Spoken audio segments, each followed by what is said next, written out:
اچھا بخاری صاحب، بھارت کے ساتھ ساتھ پی ٹی آئی کا پوسٹر بھی چینج ہو گیا ہے. بیرسٹر گوہر کہہ رہے ہیں بھارت سے تو سیز فائر کر لیا ہے، اب ہم پر بھی نظر کرم کریں. تو بخاری صاحب یہ کیا ہو گیا ہے؟ دیکھیے بعض اوقات کچھ ایسی چیزیں ہوتی ہیں جو سمجھ میں آتی نہیں ہیں، لیکن اس کے پس منظر میں جو کچھ ہو رہا ہوتا ہے اس پر اگر ہم غور کریں تو پھر ہمیں سب کچھ سمجھ میں آ جاتی ہے. دیکھیے سب سے پہلے تو یہ ہے کہ پی ٹی آئی کے جو وائس چیئرمین ہے جناب شاہ محمود قریشی صاحب، انہوں نے جیل سے خط لکھا ہے حکومت کو کہ جناب اب ہمارے ساتھ بھی کوئی ڈیل کر لیں، ہمارے ساتھ بھی سیاسی جنگ بندی کر لیں. اس کی ضرورت کیوں پیش آئی ہے؟ اس کی ضرورت اس لیے پیش آئی ہے کہ ایک موقع ملا تھا پی ٹی آئی کو جب مذاکرات شروع ہوئے تھے پارلیمنٹ کے اندر. اسپیکر نے قومی اسمبلی کے زیر صدارت 3 راؤنڈ جو ہیں آپس میں ان کے ہوئے تھے. چوتھے راؤنڈ کو بانی پی ٹی آئی نے جیل سے سبوٹیج کر کے ختم کر دیا تھا. That was a golden opportunity with the P T I to reconcile with the political leadership.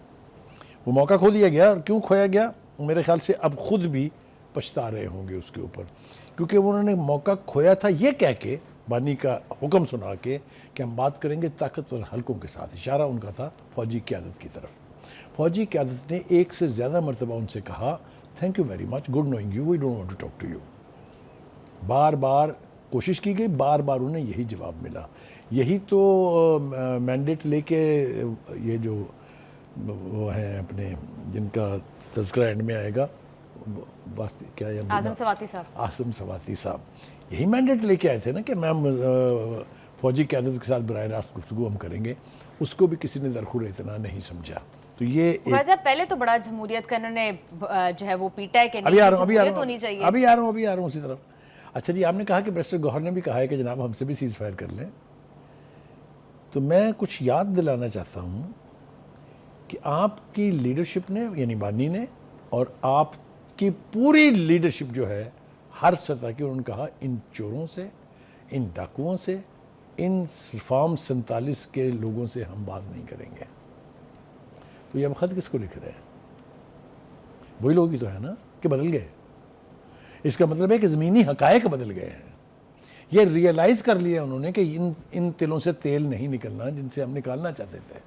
لہٰذا ہمیں بات کرنی پڑے گی پولیٹیکل لیڈرشپ سے. یہی تو کہہ رہے تھے ہم لوگ، یہی تو کہہ رہی تھی پولیٹیکل لیڈرشپ، یہی تو کہہ رہے تھے دونوں بڑی پارٹیوں کے لیڈر، چاہے وہ آصف زرداری تھے، چاہے بلاول بھٹو تھے، چاہے شہباز شریف تھے، چاہے نواز شریف تھے، سب یہی تو کہتے تھے. فوجی قیادت کا بھی یہ موقف تھا کہ انہوں نے تو کہا تھا ہم we don't want to know you, جائیں بات کریں پارلیمنٹ کے اندر بیٹھ کے کریں یا سیاستدانوں سے کریں.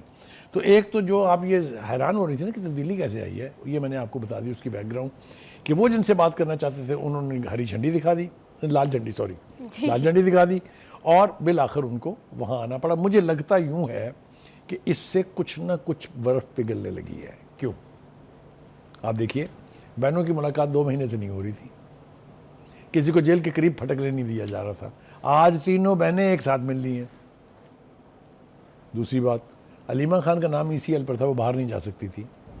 عدالت نے حکم بھی جاری کر دیا، ان کا نام بھی نکالا جا رہا ہے. تو یہ جیسچرز ہے نا، اسی طرح کے جیسچر سے پتہ لگتا ہے نا کہ کچھ نہ کچھ. حکومتی رویے میں یہ تبدیلی کیسے آئی ہے؟ اس لیے کہ وہ جھک گئے نا. وہ جو چور ڈاکو اور پتہ نہیں کیا کیا کہتے تھے، آپ کو تو یاد ہونا چاہیے نا. جی بالکل. وہ اگر آپ کو خط لکھیں گے، وہ اگر آپ سے کہیں گے کہ ہندوستان سے تو آپ نے صلح کر لی، ہم سے بھی کر لیں. یہ 2 باتیں اور اس حوالے سے یاد رکھیں آپ. پہلی بات تو یہ کہ اس وقت رونا رویا جا رہا ہے کہ دیکھیں جی پوری لیڈرشپ ہماری جو ہے وہ جیلوں میں ہے، دیکھیں جی مقدمات قائم ہیں. بھائی یہ رواج ڈالا کس نے؟ یاد کریے آپ، وہ جب پرائم منسٹر تھے خان صاحب، تو وہ تقریروں میں کہتے تھے کسی کو نہیں چھوڑوں گا، جیلیں بھر دوں گا. اس وقت کے جو ایف آئی اے کے ڈی جی تھے بشیر میمن صاحب، ان کو بلا کے کہا مقدمات بنائیں. اس نے کہا جی کیا مقدمات بنائیں؟ اس نے کہا یہ مجھے نہیں پتا، غداری کے مقدمات بنائیں، ان سب کو جیلوں میں جانا ہوگا. یہ کلچر کس نے دیا؟ اس کے بعد آپ نے اس وقت کے نیب کے چیئرمین جو تھے وہ جسٹس جاوید اقبال صاحب، میں ان کے بارے میں بہت مجھے رکنا پڑتا ہے کچھ بولتے ہوئے. جس قسم کی یعنی اطاعت کہہ لیجئے، جس قسم کی سروس انہوں نے مہیا کی پی ٹی آئی کو، کہ جس کو انہوں نے کہا اس کے خلاف جعلی مقدمات بنا کے اس کو گرفتار کیا.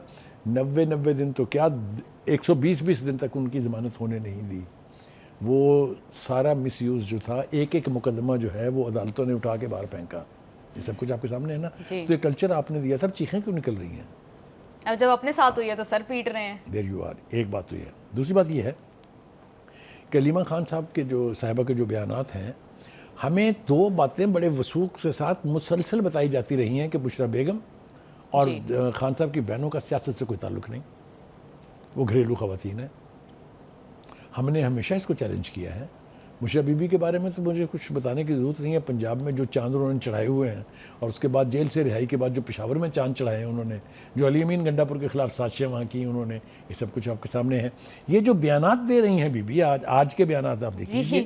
علیمہ خان صاحبہ یہی کہہ رہی ہیں کہ نواز شریف صاحب سارے سین سے آؤٹ ہے، وہ ان کا کوئی بیان سامنے نہیں آ رہا. وہ تو میں جواب بعد میں دوں گا. ذرا مجھے یہ بتائیے کہ ان کے بانی پی ٹی آئی نے آج تک غزہ کے حوالے سے کوئی بیان دیا ہو تو جلدی سے مجھے بتا دیجئے. ہندوستان کے بارے میں کوئی بیان بتا دیجئے مجھے. پہلے اس کا تو جواب دے لیں، دوسروں سے حساب بعد میں پوچھیے گا. نواز شریف کے بارے میں یہ خبر ہے، میں نہیں کہہ رہا ہوں، کہ وہ جو سلامتی کونسل کا اجلاس ہوا تھا وہ اس میں موجود تھے. 5 مرتبہ پرائم منسٹر نے ان کے ساتھ مشاورت کی کہ کیا طریقہ کار اختیار کرنا چاہیے. حکومت کس کی ہے؟ تو اس لیے یہ سوال اپنی جان بچانے کے لیے اگر کیا گیا ہے تو وہ الگ بات ہے، ورنہ بانی نے بھی آج تک 60,000 سے زیادہ شہیدوں کے اوپر جو غزہ میں اپنی جان سے ہاتھ دھو بیٹھے ایک لفظ نہیں کہا. 2019 میں کشمیر بھی دے دیا. تو یہ مطلب ہے اس بات کو اگر کہتے ہیں نا کہ بات چل نکلے گی تو پھر دور تلک جائے گی، اس لیے اس کو یہاں چھوڑ دیتے ہیں. میں صرف یہ بتانا چاہتا ہوں کہ آپ آج فوج کے مامے بن گئے ہیں. آپ کو فوج سے محبت اتنی اود آئی ہے کہ ہر ایک اس کو گلے لگانے کے لیے تیار ہے، چاہے وہ بہنیں ہیں، چاہے وہ پولیٹیکل لیڈرشپ ہے. جس کا بیان دیکھ لیں فوج کے گن گائے جا رہے ہیں. یہ وہی فوج ہے نا جس کو آپ کے بانی نے کہا یہ غدار ہیں، یہ میر جعفر ہیں، یہ میر صادق ہیں، انہوں نے میری حکومت کا تختہ الٹا. یاد ہے نا سب کچھ آپ کو. تو اور پھر آپ نے 4 سال کے بعد باہر نکلے کہ پریس کانفرنس میں قوم کو بتایا کہ میں تو تماشا دیکھتا تھا، حکومت تو جنرل باجوہ اور جنرل فیض چلا رہے تھے. وہی فوج ہے نا یہ. تو اب یہ ناصر سواتی اچانک صاحب تو کہہ رہے ہیں کہ میرے لیڈر نے تو ہمیشہ یہ کہا کہ یہ فوج میری ہے، یہ میرا ملک ہے. اب آپ دیکھ لیجئے نا، وہ کہتے ہیں نا کہ جب تبدیلی آنے لگتی ہے تو پھر اس شدت سے اس برق رفتاری کے ساتھ آتی ہے. میں ابھی بھی یہ مشورہ دینا چاہتا ہوں، اپیل تو میں نہیں کروں گا ان سے، کہ خدا کے واسطے صحیح راستہ اپنا لیجئے. سیاست کرنی ہے تو سیاستدانوں کے ساتھ مل کے کیجئے. فوج کو اس کے کام پر لگا رہنے دیجئے. انہوں نے ثابت کر دیا کہ ہم اہل ہیں ملک کے دفاع کے. ان کو دفاع کا کھیل کھیلنے دیجئے. سیاست کا کھیل آپ سیاستدانوں کے ساتھ کھیلیں. سیاست کا کھیل اگر آپ طاقتور حلقوں کے ساتھ کھیلیں گے تو وہی ہوگا جو 2018 میں اقتدار میں آنے کے بعد آپ کے ساتھ ہوا.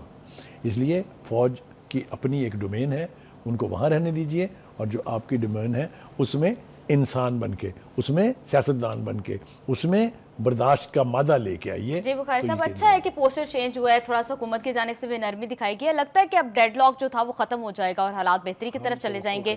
اچھا بخاری صاحب، یہاں پروگرام میں وقت ہوا ہے ایک بریک کا. بریک سے واپس آئیں گے تو بات کریں گے غزہ میں جاری اسرائیلی جارحیت